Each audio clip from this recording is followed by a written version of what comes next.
और शुरुआत करते हैं बड़ी खबर के साथ जो भोपाल से है। जल्द ही भारत ला जाएगा ठगी का बड़ा आरोपी। ये जानकारी मिल रही है भोपाल से। जल्द ही उसको भारत लाने की तैयारी चल रही है। कई राज्यों में 3200 करोड़ से ज्यादा की ठगी को अंजाम दिया है लविश चौधरी ने।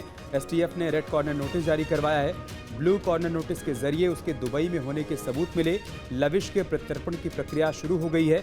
पहली बार एमपी एसटीएफ किसी आरोपी का प्रत्यर्पण कराएगी। बड़ी खबर भोपाल से। जल्द ही भारत लाया जाएगा ठगी का आरोपी लविश चौधरी।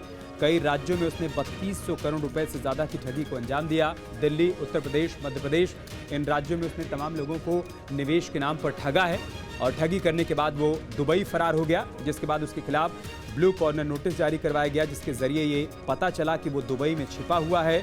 अब उसके खिलाफ रेड कॉर्नर नोटिस जारी करवाकर उसको भारत लाए जाने की प्रक्रिया शुरू हो गई है। और ऐसा पहली बार होगा जब मध्य प्रदेश के एसटीएफ किसी आरोपी का प्रत्यर्पण करवाएगी, उससे पूछताछ की जाएगी। 3200 करोड़ से ज्यादा की ठगी का मामला है।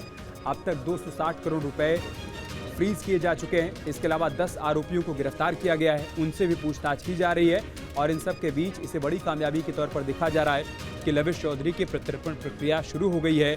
उसको भारत लाए जाने के बाद उससे पूछताछ की जाएगी। तमाम सवाल उससे पूछे जाएंगे कि उसके नेटवर्क में कौन कौन लोग शामिल हैं, ठगी का उसका नेटवर्क कहाँ तक फैला हुआ है, कैसे वो लोगों को शिकार बनाया करता था, निवेश के नाम पर लोगों को झांसा दिया जाता था, उसके पास डेटा कहां से उपलब्ध होता था। इन तमाम सवालों के जवाब एसटीएफ तलाशेगी। फिलहाल बड़ी कामयाबी के तौर पर इसको देखा जा रहा है कि एसटीएफ जल्द ही उसको प्रत्यर्पण के बाद भारत लेकर आएगी ताकि उससे पूछताछ की जा सके।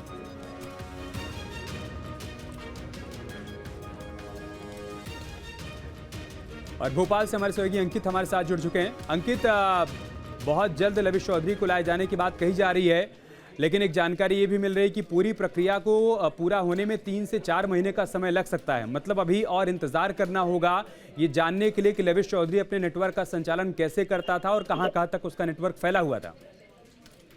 जी बिल्कुल कहना साफ होगा, क्योंकि जो कार्रवाई है वो कहीं ना कहीं अरबी भाषा में लिखी जानी है। अरबी भाषा में लिखने के लिए जो है इस पूरी कार्रवाई में 3 से 4 महीने का समय लगेगा। यदि हम बात करें तो निवेश के नाम पर देश के कई राज्यों से लगभग 3200 करोड़ से ज्यादा की ठगी के आरोपी लविश चौधरी के खिलाफ अब एसटीएफ ने रेड नोटिस जारी कर दिया। इससे पहले ब्लू नोटिस जारी किया था, जिससे प्रमाणित हो पाया कि जो आरोपी है वो दुबई में जो है रह रहा है और अपने कारनामा को अंजाम दे रहा है, वहीं से नेटवर्क चला रहा है। वहीं अंतर्राष्ट्रीय नेटवर्क संचालित करने के आरोप में लविश के प्रत्यर्पण की प्रतिक्रिया भी अब शुरू कर दी है। ये पहला मौका होगा जब मध्य प्रदेश किसी आरोपी को विदेश से जो है यहाँ मध्य प्रदेश भारत लाएगी। कहीं ना कहीं हम ये बात कहें तो साइबर विभाग में जो है 260 करोड़ को जो है फ्रीज कर दिया, लेकिन 3200 करोड़ का आंकड़ा बड़ा होता है। और इसका आरोपी अब जो है कुछ ही महीनों में जो है पुलिस गिरफ्तार में होगा और उसके बाद जब उससे पूछताछ की जाएगी तो इस बात का पता चल पाएगा कि आखिरकार वो अपना नेटवर्क कैसे संचालित करता था और उसने 3200 करोड़ रुपए का जो फंड है वो अपनाने के लिए लोगों को किस तरीके से अपने जाल में फंसाया गया। यदि हम बात कहें तो फर्जी कंपनी बताकर जो है निवेश के नाम पर कई लोगों से उसने ठगी करी। लेकिन सबसे बड़ा सवाल है उसके पास जो है लोगों की डेटा कैसे पहुंचती थी, जो लोगों को फोन कर और अपने सहकर्मियों को फोन कराकर जो है इस सारी घटनाओं को अंजाम देता था। हालांकि तमाम राज्यों के आरोपियों को गिरफ्तार कर दिया है, लेकिन ये बड़ी बात है कि जो मुख्य सरगना है वो दुबई में छुपा बैठा है। जल्द ही वो भारत पुलिस के हत्थे चढ़ेगा। अंकित, लविश चौधरी से पहले भी इस मामले में 10 आरोपियों को गिरफ्तार किया गया है। क्या उनसे पूछताछ में कोई जानकारी मिल पाई है कि कैसे ये लोग नेटवर्क का संचालन करते थे, कैसे डेटा इनके पास प्राप्त होता था और फिर लोगों को शिकार बनाते थे?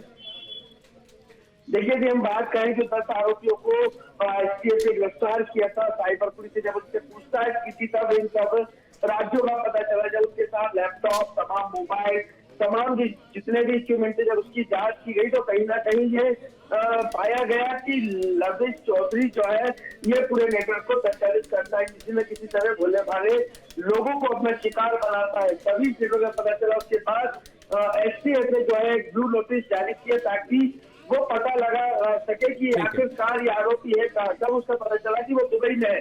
दुबई में हो ना पाया, उसके बाद जो है रेड नोटिस अब जारी किया है और अरबी भाषा में ये पूरी डायरी जो है अरबी देश के कानून को दी जाएगी, अरब देश के कानून को दी जाएगी। ठीक। उसके बाद वो पढ़कर जो है भारत STF के हवाले करेंगे इस आरोपी को। ठीक है अंकिता, आप बने रहे हमारे साथ। भोपाल से एक और बड़ी खबर आई है, वो भी दर्शकों को बताते हैं। भोपाल से बड़ी खबर ये आपके मोबाइल पर तुरंत आएगी ब्रेकिंग न्यूज।